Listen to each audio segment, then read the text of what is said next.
No Evangelho de Lucas, capítulo 15, temos uma sequência de 3 parábolas citadas por Jesus que tratam de formas diferentes da mesma temática. A parábola da ovelha perdida, a parábola da dracma perdida e a parábola do filho pródigo, que outros denominam de parábola da família ou do pai amoroso. Eu particularmente acredito que estas duas últimas expressões sejam mais adequadas, pois quando pensamos nessa parábola apenas como do filho pródigo, fica a impressão que o foco central da mensagem está mais relacionada com esse filho que saiu de casa que com os outros personagens. Dessa forma, a importância dos outros personagens e elementos que compõem a narrativa acaba ficando em segundo plano ou nem mesmo sendo levada em conta. O contexto em que Jesus profere essas parábolas, de acordo com os primeiros versículos do capítulo 15, é o seguinte: todos os publicanos e pecadores estavam se aproximando para ouvi-lo. Os fariseus e os escribas, porém, murmuravam: esse homem recebe pecadores e come com eles. Versículos 1 e 2. Embora Jesus se dirija aos escribas e os fariseus quando profere as parábolas, elas não dizem respeito apenas a esses indivíduos, porque a princípio parece que Cristo está apenas dando uma dura nesses religiosos, mas quando avançamos na leitura do texto, entendemos que ele está falando com todas as pessoas presentes naquele momento, ou seja, os publicanos, os pecadores, os escribas e os fariseus. Outro ponto interessante é que Jesus não está falando de alguém que encontrou algo que não procurava. Muito pelo contrário, a ovelha estava sob responsabilidade do pastor, a dracma pertencia à mulher e tinha se extraviado, e o filho tinha saído de casa. Jesus está falando então de um reencontro e enfatiza o grande regozijo produzido por esse reencontro, que é expresso na atitude tanto do pastor quanto da mulher ou do pai, os quais convidam várias pessoas para partilharem de sua alegria por esse reencontro. Podemos perceber isso de forma muito clara na última parábola deste capítulo. Observamos ali o reencontro do pai com o filho, o reencontro do filho pródigo com o amor gracioso do pai e a tentativa do pai de promover o reencontro entre seus dois filhos, o que não ocorre porque esses dois personagens, os dois irmãos, eles nunca aparecem juntos na mesma narrativa.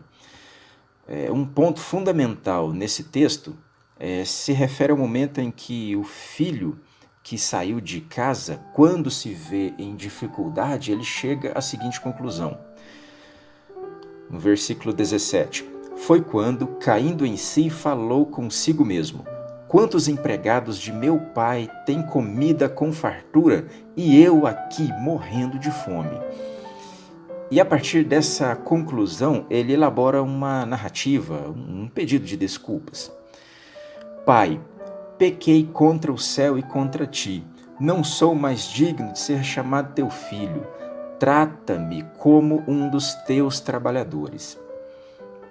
Não há elementos neste texto que nos permitam concluir que o arrependimento deste filho não era genuíno, mas nos deparamos aqui com algumas questões fundamentais para que reflitamos sobre a natureza de nossa relação com Deus. São elas: que tipo de relacionamento este filho tinha com seu pai para que ele se lembrasse apenas de que seu pai era um bom patrão? Por que ele não se lembrou de que seu pai, além de ser um bom patrão, era antes de tudo um bom pai? Em contrapartida, de acordo com a parábola, vemos o pai que, ao ver seu filho retornando ao lar, pleno de compaixão, correu ao encontro de seu filho e muito o abraçou e beijou. Então, o filho lhe declarou: Pai, pequei contra o céu e contra ti. Não sou mais digno de ser chamado seu filho. Entretanto, o pai ordenou aos seus servos: trazei depressa a melhor roupa, vesti-o com distinção, ponde-lhe o anel de autoridade e as sandálias de filho. Também trazei o novilho gordo e o preparai. Comamos, façamos uma grande festa e regozijemo-nos. Porque este meu filho estava morto e voltou à vida, estava perdido e foi encontrado, e começaram a celebrar o seu regresso. Por mais que percebamos Deus de outra forma, vemos aqui que o Pai Celestial, representado na figura desse Pai amoroso, sempre nos trata como filhos e faz de tudo para que essa consciência de que somos filhos e não servos seja plena em nós. Da mesma forma, vemos o tratamento do pai em relação ao filho mais velho, o que ficou em casa. Quando ele fica sabendo que seu irmão retornou e, ressentido pelo fato de seu pai celebrar o seu retorno, se recusa a entrar em casa. Este filho também se relacionava com seu pai na perspectiva de um servo. Veja só o seu discurso quando seu pai sai e tenta convencê-lo a entrar em casa e participar da festa. Há tantos anos tenho trabalhado como escravo para ti sem nunca ter desobedecido a uma só ordem tua. Contudo, tu nunca me ofereceste nem ao menos um cabrito para que eu pudesse festejar com meus amigos. No entanto, chegando em casa esse teu filho, que pôs fora os teus bens com prostitutas, tu ordenaste matar o novilho gordo para ele. Ao que o pai responde: meu filho, tu sempre estás comigo, tudo o que possuo é igualmente teu. Porém, nós tínhamos que celebrar muito a volta deste teu irmão e regozijarmos-nos, porque ele estava morto e reviveu, estava sem esperança e foi salvo. O texto fala por si, não é mesmo?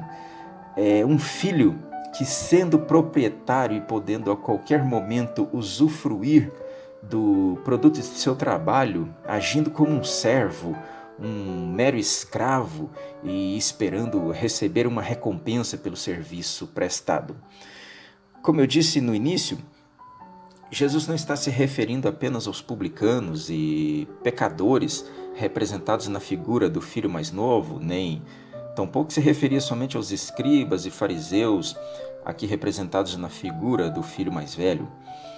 O que Cristo nos diz nessa sequência de parábolas, especialmente nessa última, é que não importa se alguns pecaram demais e não se acham dignos de perdão, ou se outros acreditam ter acertado demais e, portanto, se percebam mais merecedores de perdão devido sua prática religiosa.